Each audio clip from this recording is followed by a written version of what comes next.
Starting with weight training can be intimidating, but it doesn't have to be. In this video, we'll cover the basic starting points for beginners, sets, reps, weights, and the exercises you should focus on to build a solid foundation. There are a lot of ways beginners can train and still see results. This video will make sure that you get set up not only to have great results as a beginner, but build a base that will continue progressing you for years to come. When starting out, 2 to 5 days of training per week is a great starting point. How many days you decide to train will really depend on your schedule. If you can commit to being consistent, doing more days will help you progress faster. However, great progress can still occur with only 2 days of training. With beginners, I recommend starting on the low side and being consistent.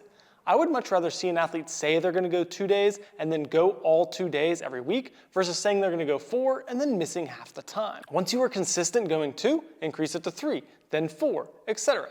Training is about building over time and going from less to more. Make sure you see our videos on how to specifically set up the training week if you're training 2, 3, or 4 times per week and are creating a training program playlist. You wanna pick one basic lift in each major movement pattern to get good at. We don't want 100 squat variations to try at first. Get good at one thing before trying a bunch of different variations. The major movement patterns are sprinting, squatting, hinging, horizontal pushing, horizontal pulling, vertical pressing, and vertical pulling. My actual go-to exercises for athletes are basic short sprints and accelerations, back squats, deadlifts, bench press, dumbbell rows, overhead press, and pull-ups. You can pick something different, but we want to stick to major compound exercises that have worked for millions of athletes over decades. Remember, this isn't all you ever have to do, but we need to start somewhere. And until you have a really good reason to do something other than these basic main movements, stick with them. Make sure to check out our in-depth video on picking exercises, especially with regards to changing variations as you learn and progress. Picking reps is easy. Start with sets of 5 to 8 reps. If you want an exact answer, I almost always use sets of 5. This gives enough reps per set to allow the athlete to find their groove and even improve their technique within the set. This is especially true if there's a coach giving them cues. However, it isn't so many reps that they're going to get tired and fatigued in later reps and have their technique degrade, or that they just lose focus, as might happen if you were going to do, say, a set of 20 in the squat. Start with 3 working sets for every exercise. A working set will be the weight at which you start counting sets. Warm-up sets don't count.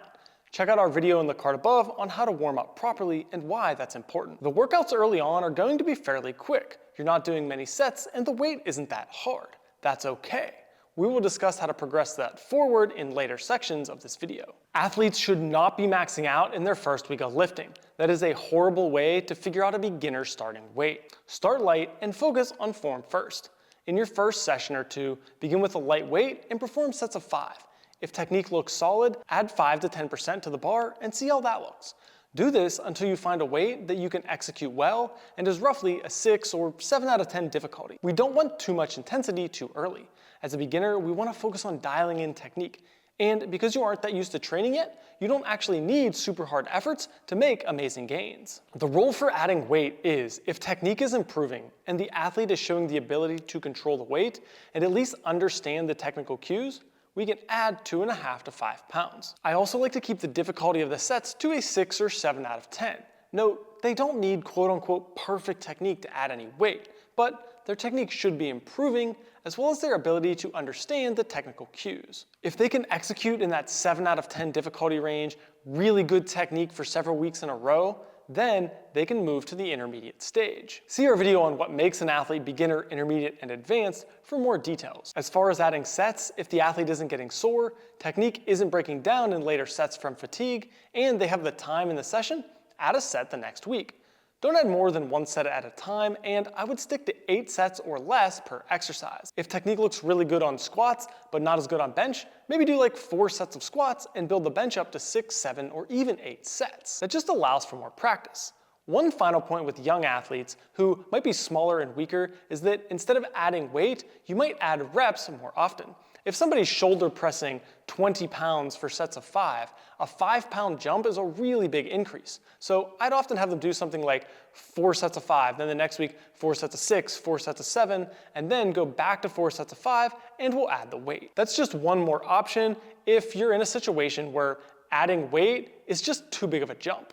If you can build a solid foundation and respect the state of development that you are in, you can make great progress for many years. Being a beginner isn't worse than being advanced. They are just basic categories that help you understand what is more important in training. As a beginner, learning proper technique on some basic exercises, learning how to be consistent, and learning what training feels like is the most important thing. More intensity and exercise variation can only be effective once that foundation is built. Now please share this video with other beginner lifters or coaches and subscribe to the Immortal Power channel.